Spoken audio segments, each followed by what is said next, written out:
മഞ്ചേശ്വരം കുഞ്ചത്തൂരിലെ കണ്ണൻ ചിപ്പിക്കുന്ന ഈന്തപ്പഴങ്ങളുടെ കാഴ്ച കണ്ണിന് കുളിരേകുന്നു.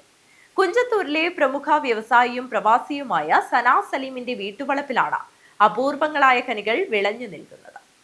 ബദാം മാങ്ങ, മല്ലിക മാങ്ങ, കാളപ്പാടി മാങ്ങ, കെനിയൻ മാങ്ങ തുടങ്ങി വ്യത്യസ്തങ്ങളായ മാങ്ങകളാണ് സന സലീമിന്റെ ഈ തോട്ടത്തിലുള്ളത്.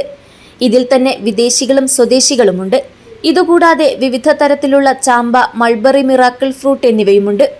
ഇവയെ കൂടാതെ പ്രത്യേകമായുള്ളത് 5ഓളം ഈന്തപ്പനകളാണ്.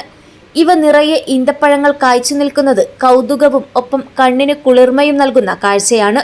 6 വർഷങ്ങൾക്ക് മുൻപ് ആന്ധ്രാപ്രദേശിൽ നിന്നും കൊണ്ടുവന്നതാണ് ഈ ഈന്തപ്പനകൾ. പലരും ഈന്തപ്പനകൾ നമ്മുടെ നാട്ടിൽ വളരില്ലെന്ന് പറഞ്ഞിരുന്നെങ്കിലും അന്ന് ഒരു പ്രതീക്ഷയോടെ തന്നെയായിരുന്നു സന സലീം ഈന്തപ്പനകൾ നട്ടത്. എന്നാൽ 6 വർഷങ്ങൾക്ക് ശേഷം നിറയെ വിളഞ്ഞു നിൽക്കുന്ന ഈന്തപ്പനകൾ പ്രവാസിയായ സലീമിന് പല പ്രതീക്ഷകളും നൽകുന്നതാണ്. ഇതോടൊപ്പം തന്നെ കൗതുക കാഴ്ചയായി ഓറഞ്ചും, മുസമ്പിയും, റംബൂട്ടാനും ചെറിയുമുണ്ട്. പഴവർഗ്ഗങ്ങൾക്ക് പുറമെ നിരവധി ഔഷധച്ചെടികളും ഈ വീട്ടുവളപ്പിലെ വൈവിധ്യങ്ങളുടെ കലവറയായി തഴച്ചു വളരുന്നുണ്ട്.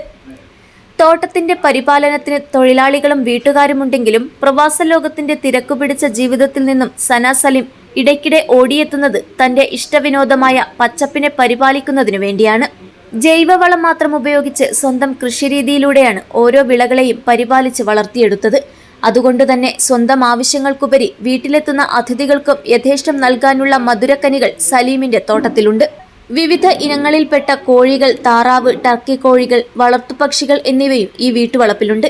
കാർഷിക മേഖലയിലേക്ക് ഇറങ്ങാൻ ആഗ്രഹിക്കുന്ന പുതുതലമുറയ്ക്ക് ഒരു പാഠപുസ്തകമായ ഇദ്ദേഹത്തിന്റെ കാർഷിക ചര്യകൾ മറ്റുള്ളവർക്ക് മാതൃക കൂടിയാണ്. News bureau, Kasaragod.